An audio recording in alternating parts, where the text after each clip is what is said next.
nak balik ke? Memang nak balik pun. Kita saya balik dulu ya. Okay. Bye.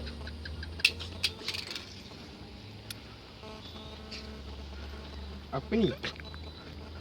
Wak, ni pregnancy test awak. Positif. Awak mengandung ke? Awak mengandung anak siapa awak? Anak awak lah. Kita baru menikah 3 bulan. Kita baru bertunang 3 bulan awak. Awak cakap dia anak siapa? Anak dengan awak lah. Saya tak pernah tidur dengan awak. Tapi saya tak ada hubungan dengan orang lain. Saya dengan awak. Saya tak pernah tidur dengan awak. Saya nak awak explain anak siapa dalam tu. Anak awak lah. Bukan, saya tak pernah tidur dengan awak. Saya tak nak tidur dengan awak. Saya tak kira, saya nak tahu anak siapa dalam perut awak tu. I see you in court. Good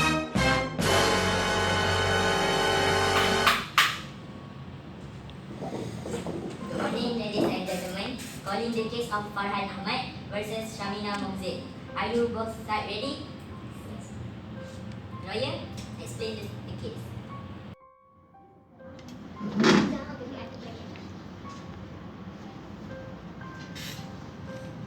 Assalamualaikum dan salam sejahtera. Sesi pada pagi ini akan memperdengarkan kes yang difailkan oleh pihak plaintiff kita, iaitu Encik Farhan bin Ahmad terhadap defendant Cik Syahmina binti Mohzib. Plaintiff telah memfailkan tuduhan atas pemalsuan kandungan yang dilakukan oleh pihak defendant. Pihak defendant berkeras menyatakan bahawa kandungan yang dikandungi sekarang ialah milik plaintiff kami. Namun, pihak plaintiff menafikan tuduhan tersebut. Maka saya teruskan untuk memberi ruang kepada pihak plaintiff memberikan penerangan beliau. Silakan. Selamat pagi Yang Arif. Pada tarikh sekian-sekian, saya mengaku bahawa saya dengan tunang saya berjumpa di satu tempat. Semasa kami hendak berpulang, saya ternampak dia terjatuhkan pregnancy test dia dan keputusan pregnancy test dia menunjukkan positif. Jadi saya mau tahu anak siapa dalam kandungan dia tu.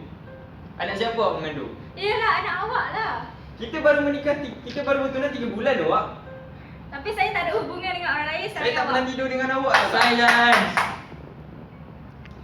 Ya Arif, saya rasa bagi memudahkan kes, saya mengusulkan supaya kita melakukan kaedah Bioteknologi. Clever girl.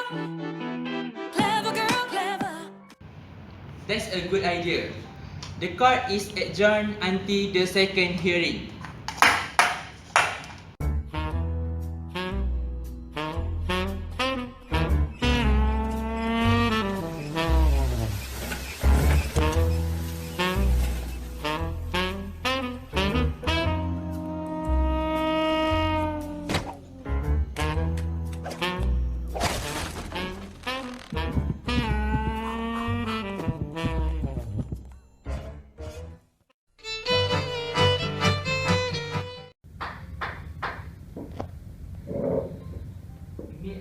On second hearing for Farhan Ahmad versus Syahmina. Defendant, you have any objection? Tak ada, Yang Arif. Plaintiff, you have any objection? Ada Yang Arif, saya akan serahkan kepada bos saya untuk terangkan.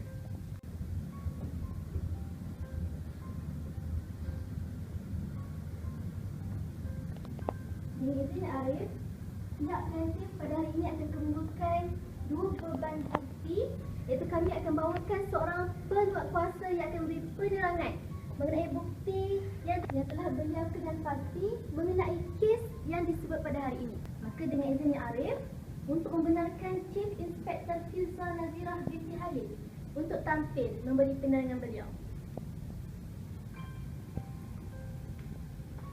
Mohon izin Yang Arif, saya Chief Inspector Filza Nazirah binti Halid akan melaporkan bahawa pada tarikh 20 Ogos 2016 bersamaan Hari Rabu, pihak defendant iaitu saudari Syahmina binti Mohzib telah berjumpa dengan seorang lelaki di suatu tempat pada pukul 4 petang. Beliau berjumpa dengan seorang lelaki yang juga merupakan kekasih gelap beliau, bertujuan untuk merancang untuk memalsukan kandungan beliau. Justru saya sertakan satu video sebagai bahan bukti untuk Yang Arif pertimbangkan. Wah, macam mana ni? Farhan dah tahu yang saya mengandung. Jangan risau. Habis tu dia akan tahu lah hubungan saya dengan awak. Tak. Siapa yang akan tahu hubungan kita secara sulit? Dia nak jumpa saya dekat kos. Oh. Macam mana ni? Buat sajalah disebab kita dah tak ada bukti sekarang yang menunjukkan awak mengandung anak saya. Habis tu apa yang perlu saya cakap dalam kos nanti? Bela saja diri awak. Tak ada apa-apa yang boleh ditakutkan. Justru mohon izin Yang Arif untuk saya bawa masuk seorang lelaki yang juga merupakan bekas kekasih gelap saudari Syahmina untuk memberi keterangan berkenaan dengan kes yang dibicarakan. Saudara Arif.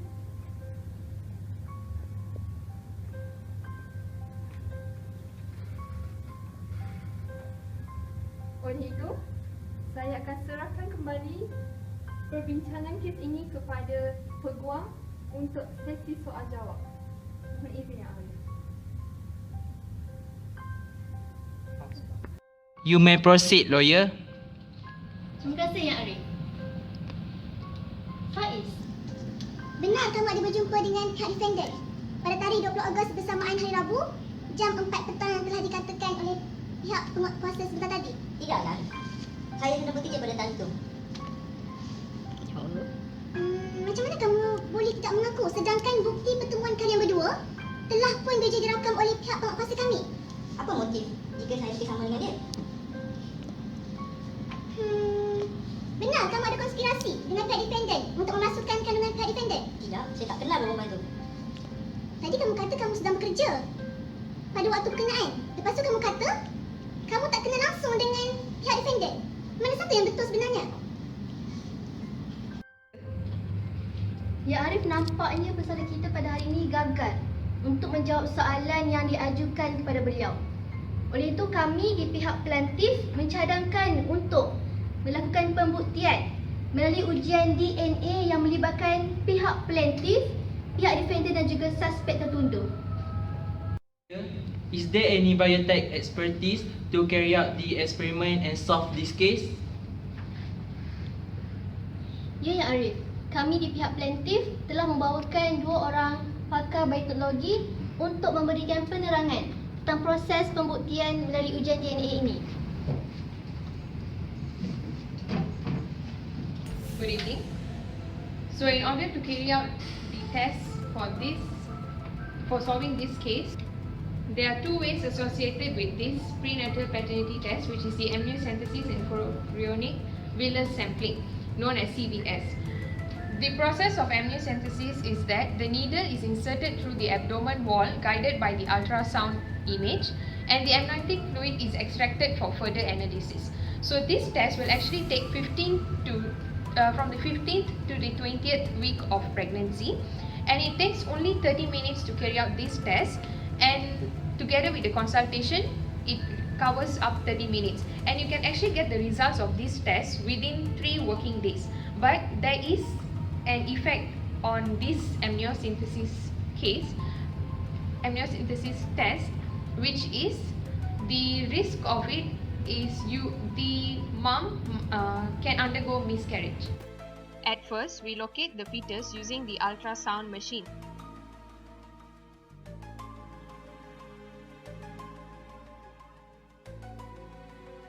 Once the fetus is detected, we apply the soap.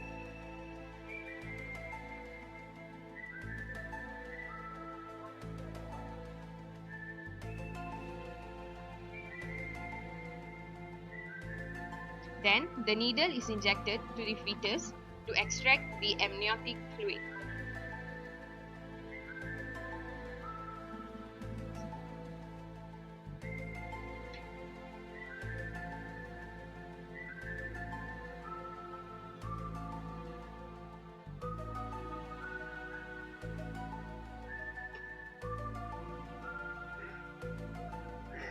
Then, the syringes are filled with the amniotic fluid.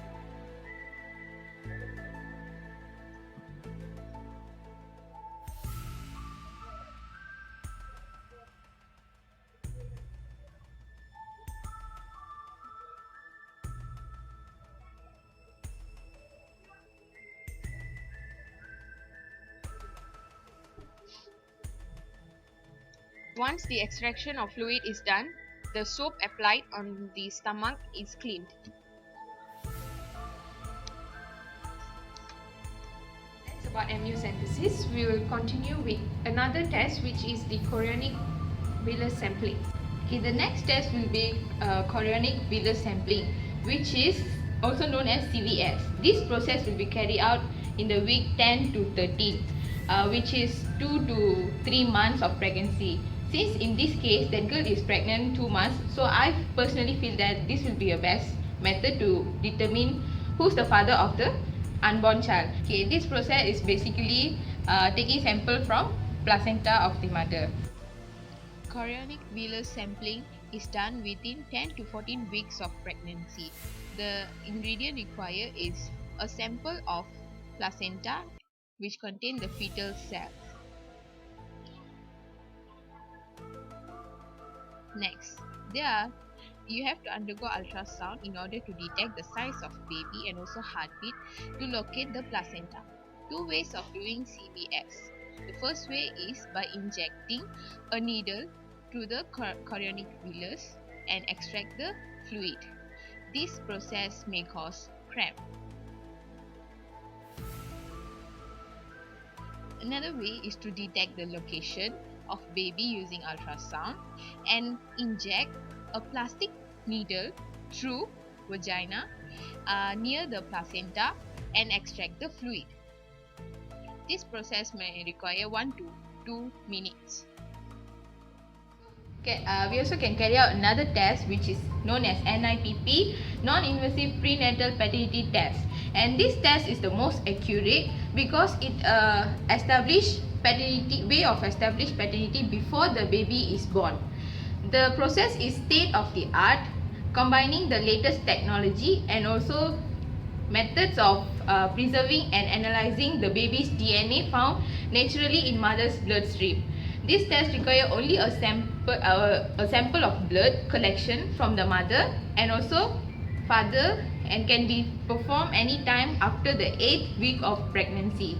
This test is 99.9% accurate. Jadi daripada ketiga-tiga ujian tersebut, mana satu yang paling berkesan untuk diguna pakai? NIPP is the best test to be carried out in order to determine the father of the unborn child. And this is because it's 99.9% effective to be carried out. And besides that, amniocentesis and CVC have a risk of terminating the pregnancy. And NIPP does not have such risk. So that's all. Thank you. The test will be carried out and the result will be obtained until the third hearing.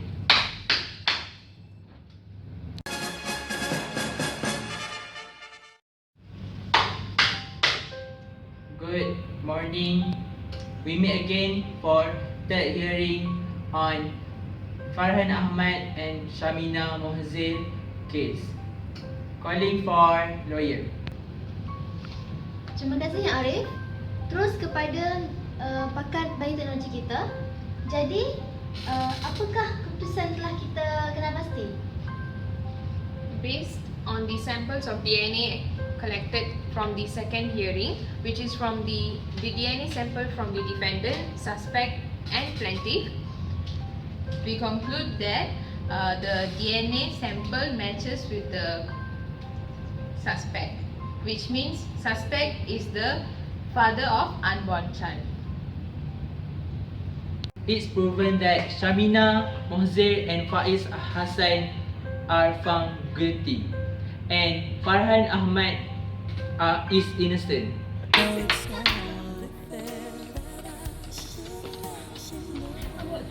Saya tak kira.